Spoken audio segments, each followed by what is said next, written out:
afternoon, ladies and gentlemen. Welcome to another Propagandacast Addendum as we go here through the final patch notes here for the December 19th community update. So, let's have a look at things. There's also, of course, the Commander revamp. But here, first new content, 5 new Art of War faceplates, 5 new King of the Hill faceplates for sort of people who sort of support it, I think, or something like that anyways. Decals, faceplates. 4 new 2 vs 2 maps. They're kind of alright so final ways, but nothing big. I mean, that's obviously not what most people are interested in. Balance update. Balance update goals. Tune select underused, undervalued commanders to increase diversify the number of viable strategy relevant ultra match. Tone down the effectiveness of some of the Axis elite heavy tanks to make them less dominant in team games. Tone down the squad whopping effectiveness of some overperforming off-map abilities. Adjustments to meta-dominating unit strategies to improve strategic competitive diversity. Improve strategic diversity and quality of life by making adjustments to redundant, overused, underused and generalist units.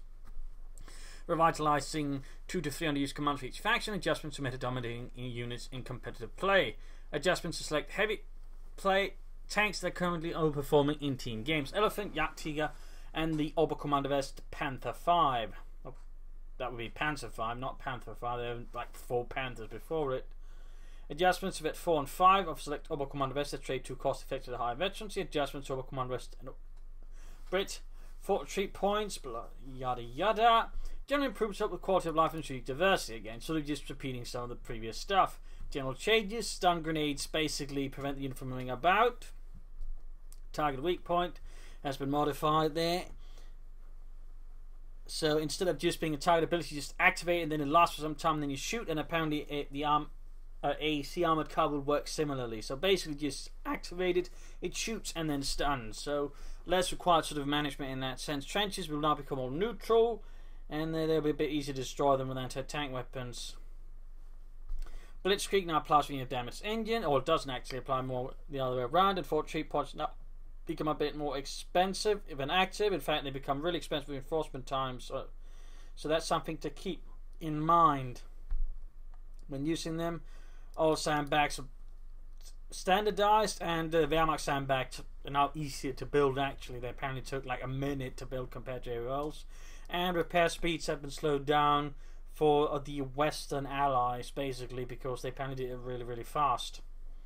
And some changes to squad AI behavior, nothing big. Smoke barrages, fuel cache is increasing costs again to help with team games, but actually sort of also has an impact on 1 vs 1s and might, you know, make them less desirable. So that could leave some problems there. It's not like people are doing it already. They're in fact beginning to experiment with it now, and now might get punished for it. So this could backfire a bit there. Garrisoning was sort of changed up a bit there. Demo charges made so you can sort of see them from farther away, so you can deal with them, and they can't be played near capture points, so that helps us a bit as well there. Moving on to the actual bits here, conscripts get buffed in some ways. Basically, they sort of become overall more consistent in the way they do damage. As people do more damage per shot, but they're more likely to miss now. They sort of will hit more. In general, they do less damage, which, considering everything, actually means they overall will do more damage. Since again, like the 12% move from there is heavily offset by them becoming a lot more accurate. So they can basically also now don't carry around as many weapons. The trip off less now cooldown, and then veterans is also changed to make them nasty as the veterans up that later down the road.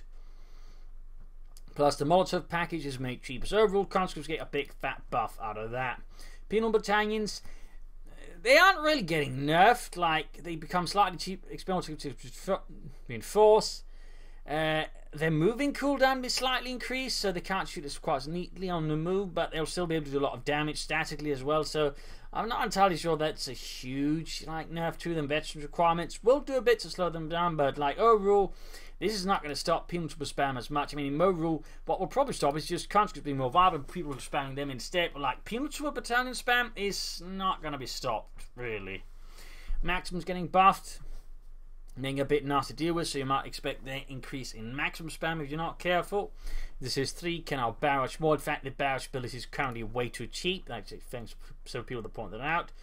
And even they reduce the barrage numbers, like it's just really cheap and can be used to quickly just bombard a German position. I mean, it's still cheaper than in some cases some grenades now, and can have a much bigger impact. So I'm definitely not a fan of this one. Flares no longer require veterancy on the mortar.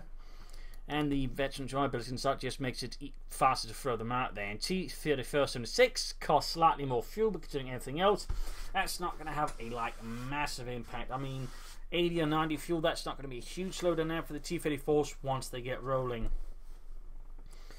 And moving on here, the Wehrmacht, due to the current survivability necessity of the Suprema Corps, we are improving accessibility for place text to the Heavy Panzer Corps Tier 4 after building Tier 3, as well as increasing the viability of multiple Tier 3 and Tier 4 vehicles. Except they're not really. But let's go on here. To allow Wehrmacht players to explore more diverse build orders and access to a more versatile roster, we remove the majority of tech costs from Tier 3 and buildings to Battle Phase 2.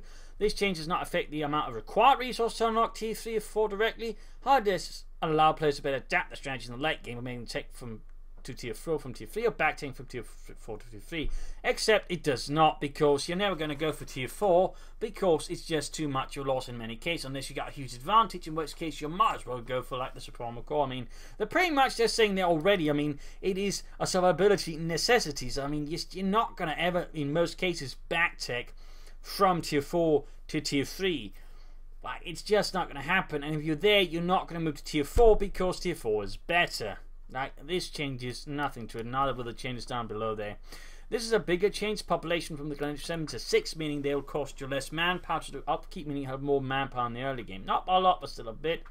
Flamethrower half track, they will do less damage in some ways, slightly less. This will be less amazing, but not a huge deal. Target weak point basically just gets changed there. Also, slightly less manpower intensive and upkeep. The bundle grenade gets nerfed now. I'm not a big fan of that one, to be honest. I am not a particularly big fan of that one. Since, you know, the Wehrmacht kind of needed it, since it's not most of the time fighting against 4-man squads, but 5 or 6-man squads. I mean, that's kind of why, you know, the Gamma Bomb for the Brits are a problem, but the Wehrmacht is kind of necessary because they're fighting against large units and large support teams. The Panzer IV its range penetration increased to better combat medium tanks at distance, which has the advantage of stronger frontal armor and faster rate of fire. Basically, small penetration buff there and slight decrease in fuel. Neat, but, you know, not earth-shattering. The following change makes so the Ostrom becomes a more reliable anti-infantry platform regardless of the map and a cheaper cost. Projectile no longer collides with the terrain. Distance scatter max from that. Basically, they make it so the shots don't hit the ground, but on the other hand, you know, it has slightly less AoE on some levels, so meaning it's going to perform overall a lot better, though. It will perform a lot better and overall, you know, kill stuff more, so that's good. And overall, again, they even made it slightly cheaper, so that's pretty good. The Stug's target weak point ability has been reduced in return. The Stug machine gun is being boosted to have better use in defending vehicle against infantry. I mean, you keep nerfing the Stug and its target weak point again. I mean, increasingly think you just need to replace it with something else you're apparently fine with, because this sounds to get silly how many times it gets nerfed.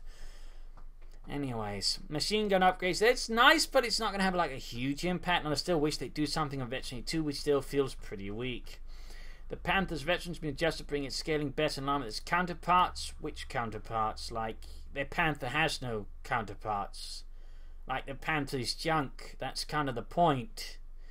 And like, reload increase, it's not going to have a huge effect. Now there's machine gun bits there as well. I mean, it's not good because it's all too expensive to get in the first place, and most people are going to go for the Tiger. Like, the Tiger just performs better and overall doesn't require to tech up like that. So, I mean, these changes are not going to do a lot to make the Panther relevant. I mean, again, they're not doing a lot there. I mean, I'm trying to make it sound like, you know, the viability of multiple Tier 3 and Tier 4 vehicles, like, they're not increasing the viability of anything. Like, this is just a smokescreen. Like, the Ostrom is the only thing that is slightly increased in viability, but the rest, not particularly. I mean, the Panzer IV and the Stug are a necessity, and the Panther is a luxury, but it's not a viable luxury in most cases. Like, this is just a smokescreen to make it seem like they're doing something for the Wehrmacht, but the reality is they're doing incredibly little. I mean, the Tiger's speed buffs is a bigger change than what they're doing here to the Panther, which is still going to be too difficult to get. Wehrmacht Tier 4 is still going to be too expensive to get, and certainly too expensive to rush. I mean, they'll some be able to do it, but it's only in cases where you're really far ahead of your opponent. If you're behind or even locked equally, Tier 4 is not going to be viable because you're going to set yourself so far behind your opponent, and it's not going to be able to have an impact. That's the problem. The Panther just doesn't have an impact compared with the Tiger, which is guaranteed to have an impact, or the Panther 4, or the Stug, or anything else really. And that's the issue with the Panther. Like, they need to just make it a premium medium tank more in line with the Comet than, you know, keeping up this game of charades, which is, you know, basically junk. I mean, it's already in that case, you know, contradicting their goals of increasing strategic viability, because this is doing nothing in 1 vs 1s, where the Panthers barely utilized at all alongside the rest of Tier 4. Like, they need to overhaul the entire Wehrmacht and actually make Tier 4 viable, because this is not doing it. This is just, you know, lip service, hollow promises, just hot air. So that's just my point on that. I mean, again, the Wehrmacht is really getting nothing compared to how everybody else is getting a lot. And that's basically been the story for quite some time now with the Wehrmacht. When everybody else gets a lot, the Wehrmacht gets next to nothing and is somehow supposed to carry on. So go figure. Next on, Resistance get smoke grenades with a grenade package. They can now build light anti-tank mines, which will sort of damage a bit and slow vehicles down. That's pretty neat. And they slightly get their repair speeds nerfed, actually, surprisingly enough. Rather than lose the smoke grenades, ambulance becomes cheaper on population. Smoke barrage range increased, and overall they just can throw smoke more easily. 50 calibers make more expensive in population. And the army ability is sort of slightly nerfed. Captain gains smoke. Population on the pack house have decreased. Major gets smoke. Sherman basically sort of gets a bit the same treatment there with its high explosive shells, except where they're sort of rounding them down. In many cases, they're actually buffing the Sherman's high explosive shells, which it wasn't exactly bad beforehand. Yet apparently needed to be better. And the Osman in the hand actually lost a bit here and there while gaining the ability to ignore. So it just feels a bit like, you know, lopsided. The Jackson on the hand is basically turned into a medium technically just destroy armor. Like, it's slightly more expensive, but you're just getting so much more survivability and just overall damage with it. It's just, you know, I mean, well, not a lot of damage. Overall, it's probably sort of roughly around the same. Just the increase in health just makes it harder to kill, and again, just further sort of locks out the Panther, because that makes it even harder for the Panther to have a chance against it, and the Jackson is easier to get. Or just a lot of Shermans, which are also easier to get. I mean, really, just there is no incentive to get the Panther until they increase the firepower that the Panther can deliver. Otherwise, it's just hot air. Orbital Command Veterans are going to overhauled in a lot of ways. Combat Blitz apparently now has increased rate of fire. Apparently didn't do that before, which actually is neat. I wish they'd do that with the Wehrmacht Blitzkrieg, to be honest. Speed bonus from the Panther, Command Panther, King Tiger, lowered a bit. Schwer punted quarters, you need to now activate the ability to fight aircraft. Base flank replacement can't do it. Kubelwagen nerfed in armor, buffed in health, but they haven't lowered the veterans requirements, so it's not like you're going to be, you know, really viable. It's going to be used to grab a bit, then it's going to be lost because it doesn't veterans you up much faster. It is a lot harder to keep alive. Sturmpanzer needs to get the really big one here. East faster to build, faster reinforce, lower population cost. The repair speed goes down. Of course, they can sort of offset with other bits. Panzership becomes cheaper. The big one, though, for example, is their veteran requirements go down notably, which makes them a lot easier to veterans up, which is one of the Sturmpanzer's biggest issue. And like they're removing some of the bonuses of Veteran 4, and they're moving the big Veteran 5 bonus of Veteran 4. But really, over this means what the Sturmpanzers will perform a lot better. They'll veteran up faster. They'll be actually more viable. This is big for the Orbital Command West, and it actually gives them more strategy. I mean, compared to the Wehrmacht, the Orbital Command West is getting that strategic viability. Incendiary grenades now with Chimer. That was required on the Volksgrenadiers a bit. Panzerfaust makes it slightly cheaper. The veterancy bonus being overall sort of put down a bit because the problem with the Volksgrenadiers were they became really good with it. So that had to be looked into. Academics can look be suppressed. They sort of hit a surprise. No. And they lose some of the bonuses at Veteran 4 5, basically the sight and range, so they're becoming less just, you know, easy to set up like that. MD34 gets a buff, basically slightly more expensive but does more damage. And its veterancy bonus also gets slightly, well, nerfed actually for the most part. Well, they become a bit harder to kill at Veteran 4. Like, infantry gun becomes cheaper, but on the other hand, it loses a lot of penetration. It loses auto-fire range, gains increase to the barrage cooldown, but it gets to the smoke barrage, plus some other changes to veteran. But overall, it becomes better because it's cheaper, but also you can now use it to lay down smoke, which is pretty big. Another huge one is the flak half-track, though. It loses a bit of damage that it gains back with Veteran 2, but what happens is its setup time now becomes a lot faster, plus it becomes faster to vet up, so this is like huge for the flak half-track. It becomes a lot more useful and a lot more potent, and I mean this makes a massive difference for the flak half-track. Before it was really difficult to get off, now it's actually pretty useful. You can use it to hold up attacks or support attacks, so this is big. the Panzer II looks. Biggest change is basically it takes twice as long to build, but yeah, also has a bit of hard time hitting stuff on the move. That was required because it was a bit too easy to rush out and then dominate with. Stuka is apparently getting some nerfs. Alright, I mean, it's not like it's actually good, but I guess so. Orbital Dart become cheaper, slightly easier to reinforce, faster to build, but the machine gun becomes more expensive, and they gain a suppressive fire ability at Veteran 4 instead of the suppressive passive there they got. And the LMG basically means when it's picked up on elite squads, it's also less impressive. But overall, this also makes the Orbital Dart more practical to get, less expensive, also more affordable to lose in a sense, but just, you know, better overall. They can sort of have a bigger impact, and that's pretty good. The Jagdpanzer gets nerfed, basically loses armor, though it gains accuracy instead, and some nerfs to its bonuses at Veteran 5 there for ambush. Orbital Commando S Panzer 4 gains bigger buffs there, it becomes cheaper, slightly in fuel, gains scatter bonuses, meaning it's become easier to hit stuff with it. Penetration is buffed. I mean, overall, it just gets, you know, improved. Though it loses its Veteran 4 range bonus. I'm a bit sad about that personally. It kind of made it neat, but it's still going to be pretty good at Veteran 4, and Veteran 5 will still be amazing. Panther gets cheaper in fuel. Has a bit of a hard time hitting stuff on the move, though that's fair enough. Becomes a slightly, you know, more expensive in population. And it's Veteran 2 and loses, you know, some of the same bonuses as the Panzer 4.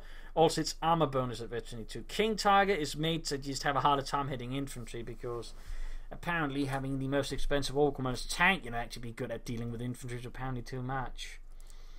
But it's not going to really hurt its performance against armor. Overall, the King Tiger will still be pretty good, just not nearly as good. British infantry no longer has cover, received accuracy bonus within cover. The grenades become cheaper. And weapon max no longer requires it, so you can technically just stay in tier 1 or tier 0 technically and just go for both of those upgrades. So I guess that's something. They become a bit better on the move, and there are also some other slight bonuses here and some other changes, but otherwise nothing huge there in a sense. Hard to tell how that works, but personally it feels like they just kind of make them better actually, so I'm not a huge necessarily fan of that. Sabres though get nerfed because they were too cost efficient, too cheap, too effective, so that's quite fine. Universal Carrier gets, for the most part, buffed. Its force back, gets Flamethrower, gains chained experience, though it does gain less hit points extra from upgrading to the Vickers K or the Wasp.